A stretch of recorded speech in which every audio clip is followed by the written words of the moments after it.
Hi, I'm Kanisha. I've been to about 30 countries, I believe. I stopped counting on a Jamaican passport, and I'm super passionate about talking about weak passports, global south, struggles, visas, but also solutions. How we can move past this, how we can kind of strategize, come together, build community around a shared topic, in this case, global mobility and global opportunities. I have a community that I'm building called the Global Moves Network, and that is where you can find global opportunities for people from the global south, visa strategies, webinars about how to improve your passport's mobility, things of that nature. This is a very important topic to me because I feel there's a lot of there's a lot of inequality amongst the larger group, which is the global south, and it's time to talk more openly about this because change doesn't happen just talking to family and friends about your difficulty. It happens when we get together and really push things forward. And that's just something I believe. So today I'm talking about 5 benefits of strong passports that are outside of mobility, outside of actual travel. So I'm going to break those down today, and I think the fifth one is probably the one that we don't realize and how impactful it really, really is. The first one I'm going to talk about is financial system access. This is a big one. This is one that I have faced for many years and I'm still working through, still dealing with. And I know a lot of business owners, a lot of people who want to enter the global market from the global south, they deal with this, and it's a huge, huge struggle. So what that means is high-ranking passports to people from the global north, usually they often have easier access to international bank accounts, to financial systems like payment gateways like Stripe, which Stripe is like one of the most used and accepted payment gateways. And people like me, we can't just enter using or the information that we have. Like me as a Jamaican, don't have access to Stripe as is, and that makes a huge difference on deciding to open a business and where I'm going to go with it. And even before you even get to open a business, like can you accept money globally? That's a really big thing. There's fewer restrictions on payment. You're in general with a higher passport, you're less scrutinized, and that's a big thing. And what we don't realize a lot of times is with these global systems in place, they're obviously not for us, people from the global south. So what they do is they create these systems for people from the global north to basically stay on top, and that's just one of them. One huge one is passports, and that unlocks other things, and I'm going to continue to talk about those. Another thing I didn't bring up in the financial system access, is that you have better access to investment platforms. There are options out there for people to raise money to get into these investment pools, but if you are from the global south, it's way harder. You're just scrutinized more. You don't actually have access a lot of times, and you're basically locked out money wise. So that's on the financial aspect. There's so many things that keep you pushed down. Number two is access to opportunity without justification. This is a big one. When people from the global south usually have to go get visas, we have to prove ties to our home country, and that varies. I've come to find out amongst what different embassies require. I've heard things like they need to see a deed for like a house, or that you have a car note, a car loan, something like that. Um, in my case, as a Jamaican, you're scrutinized to maybe if you're not a student, if you're not just looking to go on vacation. They don't think a lot of times you're scrutinized, so you're asked to prove.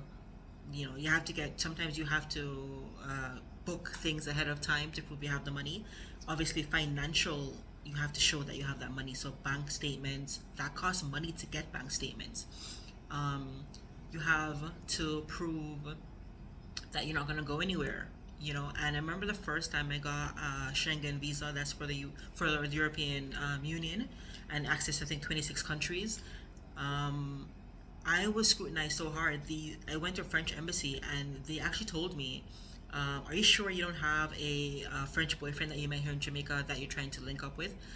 And at the time, I didn't even realize how like rude and ridiculous that is, and you know how like the prejudice that this person's putting on me, and yeah, that's just another part.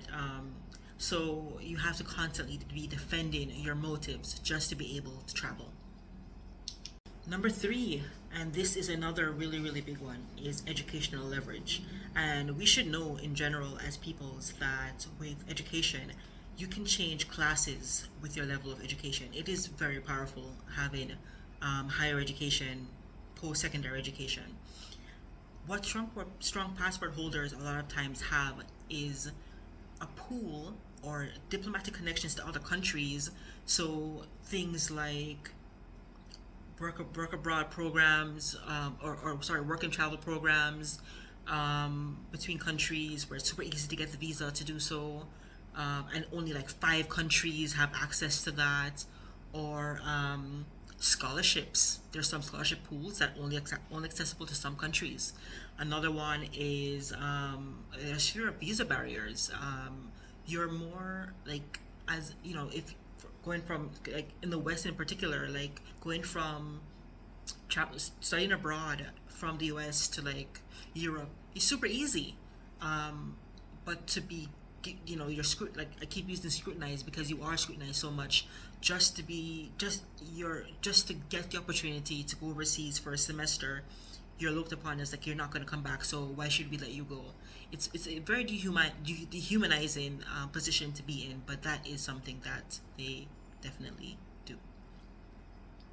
The fourth one I kind of hinted at a bit earlier is diplomatic and consular protection. And basically, because of these diplomatic relationships that a lot of global north countries have, they have strong embassy networks. They have faster evacuation during crises, not sure, and travel advisories that carry weight. And of course, a big one that we don't talk about enough is political leverage. Um, a lot of times, because these countries are deemed as more powerful, they will, you know, um, enact that in a way to kind of pressure embassies from or certain countries to protect their people that are there. So that's another powerful aspect of passport power that we don't always think about. And this is the final one, number five. And this one, I feel everyone who has had to consistently apply for visas to travel, you know this one very well. And it's reduced psychological friction.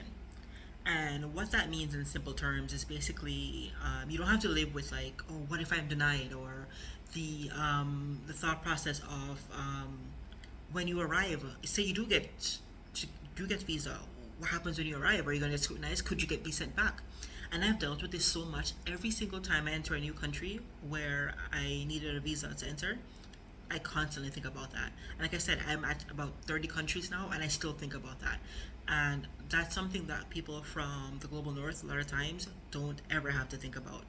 I've heard people just show up at the airport and just assume that they don't even check these lists of like what countries you need visas for, because they just assume that they're accepted everywhere. Um, I've met people in Europe that, it's Americans actually, who, white Americans, who abuse the system of the 90 days and or 90 days in the Schengen zone, and they'll just like go to Georgia or Turkey or another country in Europe that is not in the European Union, and then they just come back after that time is up. And they I could never do that because I have to go back to my country to apply for a visa. So they leave these space open because, oh, they're so trustworthy, that people global north holding passports. They just plan their trips freely and they never have to assume that they won't be accepted.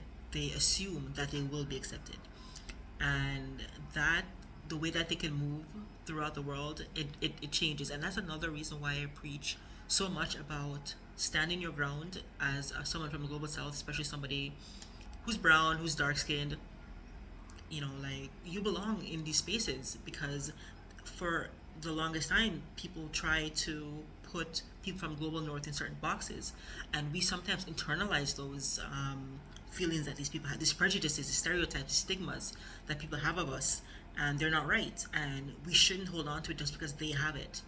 And that's just another part of this whole Global Moves network that I'm hoping to build out, because I'm so passionate about this, and this freedom of movement and freedom of, and right now it's about strategy, and eventually would love to make this, work on policies, because that's, we are in fact the ones that we have the power to, we're more powerful in the sense of, in terms of numbers. And this channel, I'm going to continue to talk about, like I said in the beginning, strategies, tips, opportunities you can go abroad with, because I believe that movement is very important in terms of crises, in terms of opportunities, and in terms of just freedom. If this is what you're about as well, subscribe. Go ahead and please comment. I love to interact with these types of um, with this particular topic, and would love to grow this community. And yeah, thanks for watching.